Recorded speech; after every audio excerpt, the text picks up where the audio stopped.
Hola a todos, mi nombre es Francis Freitas, soy bachiller en Sociología de la Universidad Nacional Mayor de San Marcos. Actualmente curso una maestría en Gobierno y Políticas Públicas en la Pontificia Universidad Católica del Perú.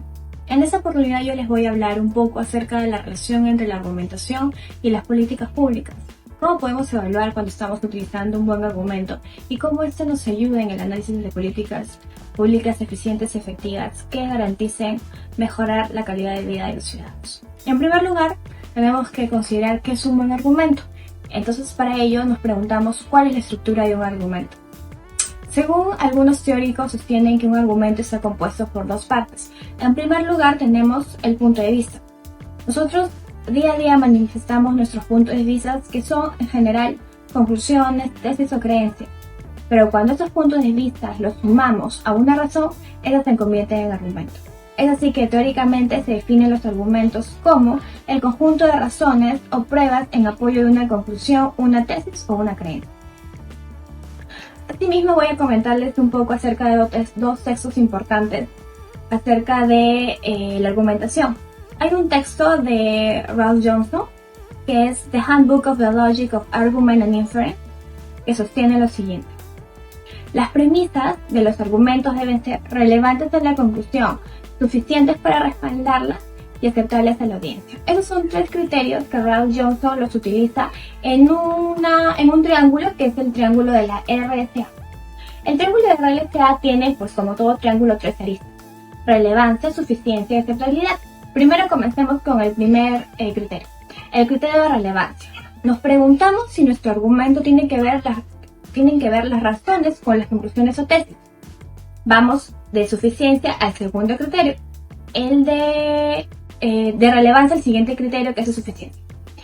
Nos preguntamos por el criterio de suficiencia. ¿Bastan con las razones expuestas? ¿Son suficientes estas razones expuestas? Y finalmente, con el tercer criterio, que es el criterio de aceptabilidad, nos preguntamos si es que aquello en ese contexto determinado es aceptable por una audiencia idónea. Cuando nos referimos a una audiencia idónea, generalmente hablamos de expertos o un equipo técnico que conoce el tema o la materia en cuestión. Es así que, por ejemplo, actualmente con la pandemia del COVID-19 se están dando por medios de comunicación y se hacen referencia a muchos artículos académicos que hablan sobre el tema, generalmente de expertos en epidemiología. Entonces, asimismo, hay otros artículos que sostienen que para abordar las políticas públicas sí es cierto que se debe utilizar los datos empíricos, la data cuantitativa. Actualmente se habla mucho de la eficiencia de las políticas públicas a través de una data ordenada que vaya a garantizar que a largo plazo esa política pública no solo se ejecute, pero también sea viable en el tiempo. Sin embargo, a esos aspectos cuantitativos es importante agregarle ciertos aspectos cualitativos que el discurso, el lenguaje y el debate nos pueden aportar.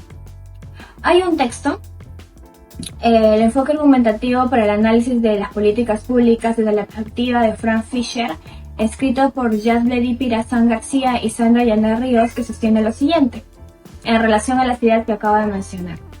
Es fundamental para el análisis de políticas públicas abordar cuestiones más allá de la verificación empírica de los hechos. El objetivo del análisis es aportar las dimensiones polémicas de las cuestiones de la política, ejemplificar y explicar la inflexibilidad del debate sobre la política, identificar los defectos que soportan los argumentos y elucidar las implicaciones políticas que contienen las fórmulas propuestas. Es así que más allá de esta verificación empírica de la que hablábamos, de la data, necesitamos cierto aporte cualitativo porque el debate y la política son terrenos en donde se inserta la política pública para que sea legítima para los ciudadanos y se inserte también en la agenda pública y esta pueda ser continua en el tiempo. Otra idea importante de este texto es: los conceptos involucrados en la política son conceptos en lucha. Su significado variado y dependiente del contexto y el sistema ideológico que lo sustenta. La misma palabra puede derivar en significados diferentes, incluso contradictorios. Es así que el lenguaje se emplea en la comunicación en medio del proceso de políticas públicas y los problemas que éstas deben abordar. No es neutral.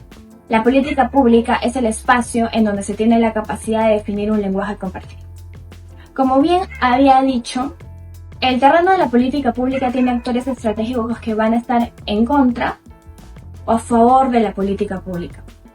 Una política pública, más allá que tenga data cuantitativa muy buena y que la legitime, necesita que esa legitimación se traslade del laboratorio de los policymakers hasta la arena pública, al espacio público, y que se inserta en la agenda pública para que un gobierno de turno no solamente la pueda ejecutar, sino que los gobiernos posteriores también la asuman como suya y esta pueda continuar en el tiempo. Es por eso que esos autores sostienen que los conceptos involucrados en la política pública son conceptos en lucha, porque hay actores y personas que están a favor o en contra.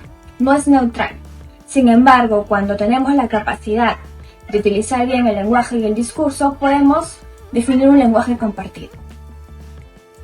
Asimismo, otro aspecto importante de este texto es el giro argumentativo. El giro argumentativo que proponen estos autores nos dan alternativas para el análisis de la política pública que va más allá de este enfoque cuantitativo y que es importante, pero que incorpora el cualitativo. Sostienen que debería darse un análisis basado no solo en los resultados y en la experimentación, sino en el discurso. El análisis va a requerir de otras variables para comprender la complejidad de las relaciones sociales y la institucionalidad que de ellas deriva, como la naturaleza de los argumentos, el proceso de la controversia del contexto científico, la retórica de los asuntos públicos, los objetivos de la política, el tipo de intervención y los instrumentos de política empleados.